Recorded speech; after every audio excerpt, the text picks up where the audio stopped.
Chronesas. Ah, yes. Very good.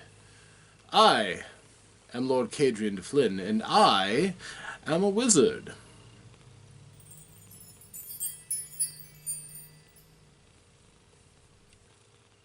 Greetings to you, regular visitors of my series, Ask the Wizard. I am, of course, your host, Lord Cadrian de Flynn, here once more to answer the questions of those bereft souls who normally don't have the services of a master diviner, to answer all things that puzzle oneself in the nature of magic and so on. I am here under supervision now by the Warden's familiar, who is taking a liking to observing these little proceedings, and doesn't do her regular job of catching rats and such. No, you can rest assured that this fell creature's only real desire is to keep an eye on me for her master. She doesn't at all enjoy the attentions and things that, well, I know how to bribe a familiar. If I only had, fish-flavored treats and such, she'd be my slave. Some things magic can only control so much. But I digress. It has been an interesting time in my neck of the world. You see, it is once again admissions time for the Nine Stars Academy. I'm missing out on a new crop of students. Normally I would go and handpick the best and the brightest to be my newest apprentices. Unfortunately, I'm missing out on that while being in here. So, a bit melancholic. Coupled to that, some wag went and transformed my wand into a skillet. I'm not amused. But, in order to put on this, I was given a backup wand, which actually is not a bad upgrade, actually. It's enchanted for divination spells. The crystal helps to focus the magic from the matrix of the spell in my mind and amplifies my powers to some degree, which will undoubtedly be useful in whatever I'm being asked to do next. Of course, I still have the dampening runes to overcome, but, well, we'll have to see what question is proposed for today. So, without further ado, thank you. Proper piece of parchment this time. Novelty. The question reads as follows. Most far-sighted Lord Diviner, Lord Cadrian. Is Voldemort a lich, albeit a living one? Also, are Horcruxes phylacteries? This comes to us respectfully from David, Earl of Dishington. Interesting. I always enjoy scrutinizing the affairs of my colleagues in other worlds. This will, I trust, prove no different. So, in order to do so, I must project my mind and observe the details that Master Dishington is concerned with this Voldemort. If you remember from my very first Ask the Wizard, I did do a bit of scrying and find out some details, but the particulars about one's state as a lich, well, that requires a little bit extra. So, from my mind, from my mouth, through the wand, let knowledge of this strange world come to me.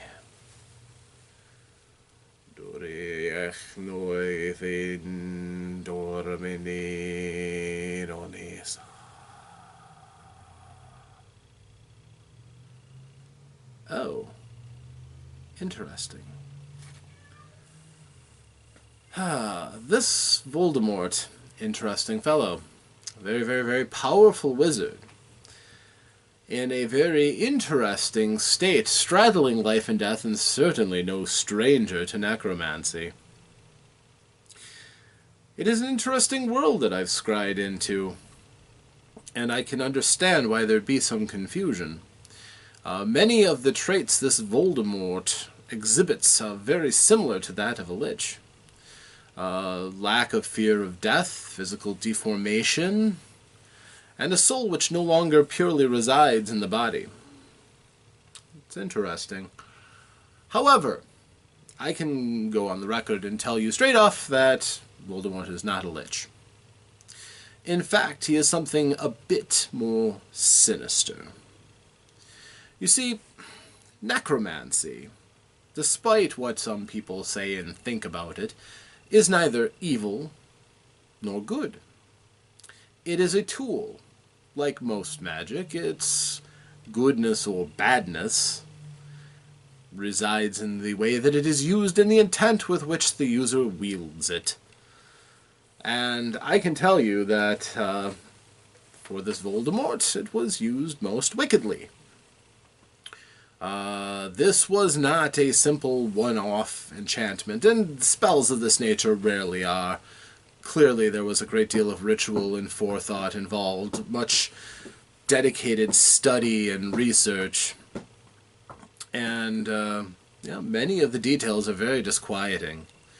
I'll not, inflict them upon you, but it is a bit unsettling.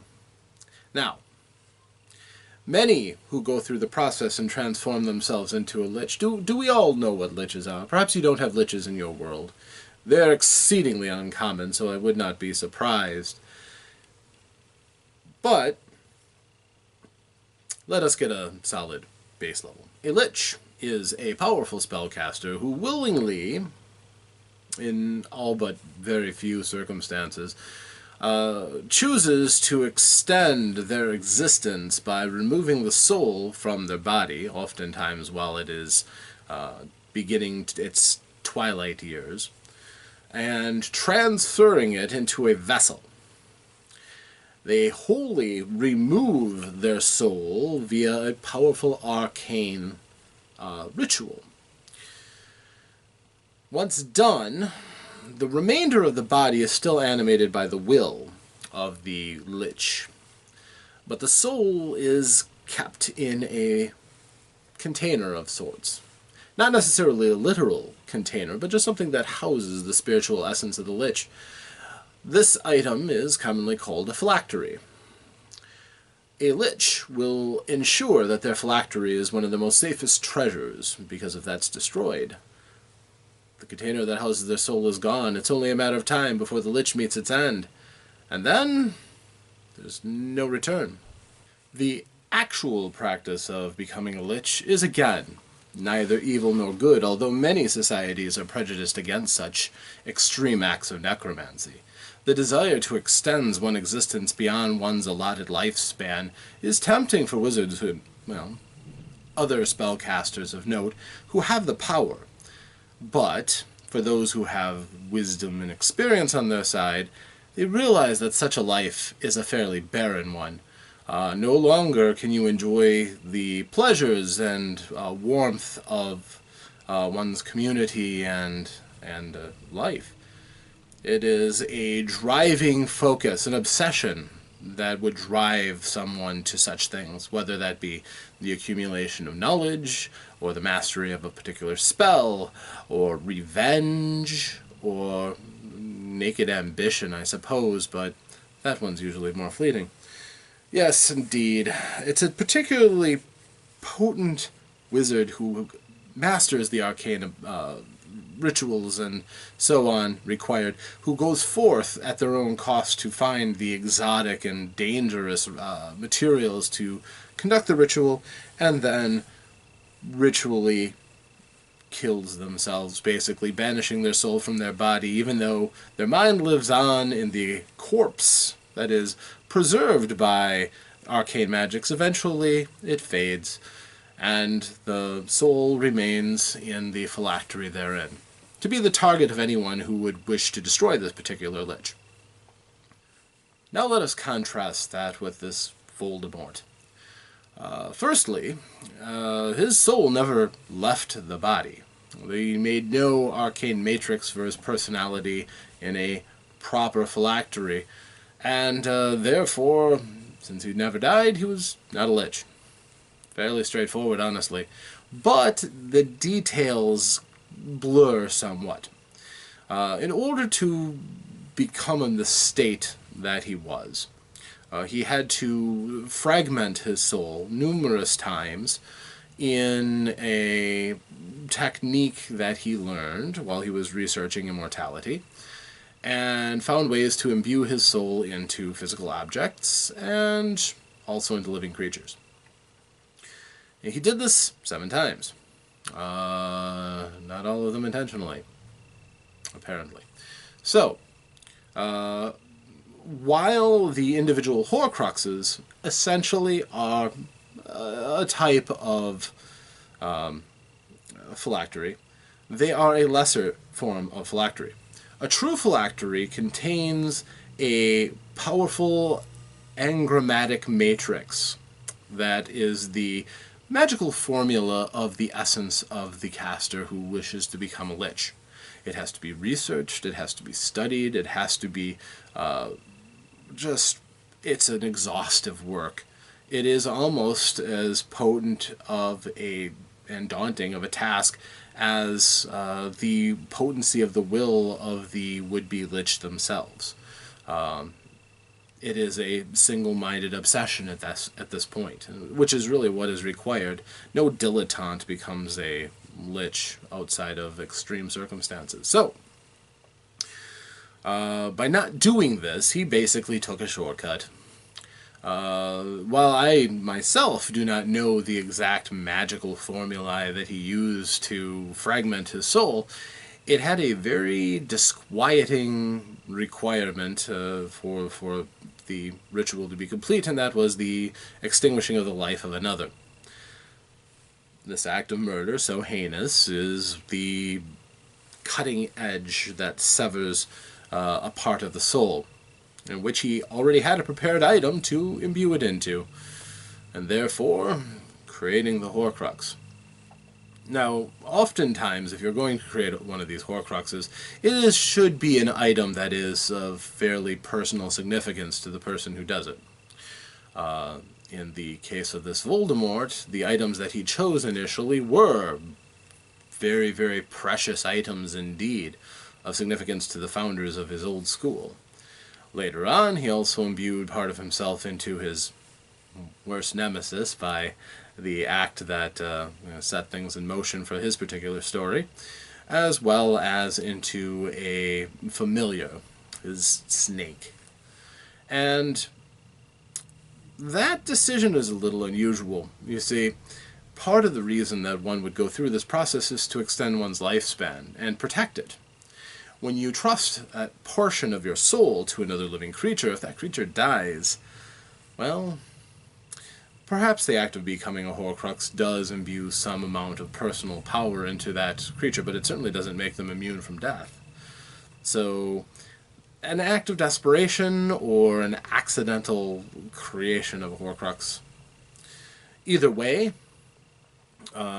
it is an act that he enacted an unthinkable number of times, ending up with just slivers of his soul remaining, which further weakened the tenuous connection that he had with what was left of his soul. By completely separating the soul from the mind, a lich oftentimes draws themselves to kind of a quiet neutrality. Anything other than their focus is rendered insignificant. Horcrux, on the other hand, a person who would create one would still have some feelings for the Horcrux, sensing its location, sensing its condition, and certainly knowing if it's destroyed. Unless one were to do it enough times, in which case then your sensitivity to such things is already diminished to the point of spiritual paralysis, really. So, yes, this person, this Voldemort, is not truly a lich. He is something a little bit lesser in some ways, but in others more protected. If someone who wishes to destroy a lich gets their hands on the phylactery, they hold power over that lich's existence in their hands. Now, destroying it may not be an easy feat. A smart lich will find ways or trust a vessel that is very powerful itself. The lich that I personally battled with had an adamantine orb that was banded by an arcane silvery metal. I had to spend 2 weeks unraveling all of the protective wards upon it, before we then took the relic that was really the only thing in our world that was able to chip that thing. But all it took was defacing it and breaking that formula, which was inscribed all over the orb, and destroyed the phylactery for its purpose. Then you have one very, very angry lich who knows that its days are numbered. And oftentimes, the lich will immediately be able to tell that their phylactery has been destroyed. Now, some will then try to remove themselves from a situation so that they aren't in as much risk. However, many of them will start to feel their powers ebbing as a result of the loss of their soul. Oftentimes they will go out in a blaze seeking to destroy those that destroyed their phylactery. Some liches choose to carry their phylactery with them, which is somewhat dicey, but it allows them to always know the location and be able to immediately offer protection. An angry lich defending itself is a fearsome sight to behold. Now, this Voldemort was a supremely gifted spellcaster. However, he chose the opposite route to bury his Horcruxes all over the landscape, realistically, which helped him out. It certainly took a bit longer to undo him. But the ultimate state of this Voldemort is also interesting, because, even though he supposedly never died, which meant the destruction or dissolution of the soul, he did, however, exist in a state of near to, arguably, undead. When he was traveling bodiless, which is an ability some wizards have, he was as close to being an undead specter as one could, well, really imagine. It was so close that it really is nearly insignificant. So his boast that he had never really died is, well, tenuous at best. However, he found a body. First he cohabited into the mind of another wizard, Professor Quirrell.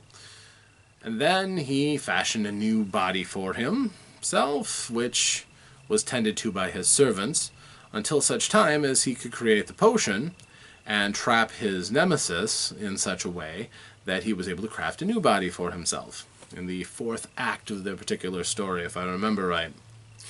This body was created through arcane methods, using something very personal to himself and to others, in a complex ritual. We wizards have a name for things like that. It's called a homunculus. A homunculus is a life that you create. It is an arcane life, generally lacking a soul, that moves at the command of the creator. It becomes a tool, not much more than that. They usually don't possess enough intellect to really serve any great purposes, but they can be useful. Again, it's a branch of magic that some people are uncomfortable with, because a small sliver of the user's soul does go into the homunculus to bind it. One that is generally not in peril of extending one's life, or it's just there so that you can see through the homunculus's eyes and use it as a proper tool.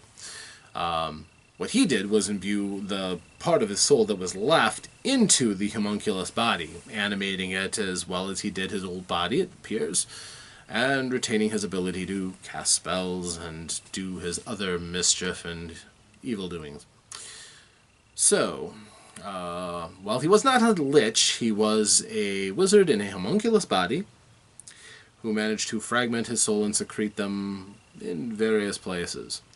Because he was ruled by ego, his ultimate plans were discovered by those who knew him well, and eventually he was undone again because of his ego and his pride and, to some extent, arrogance.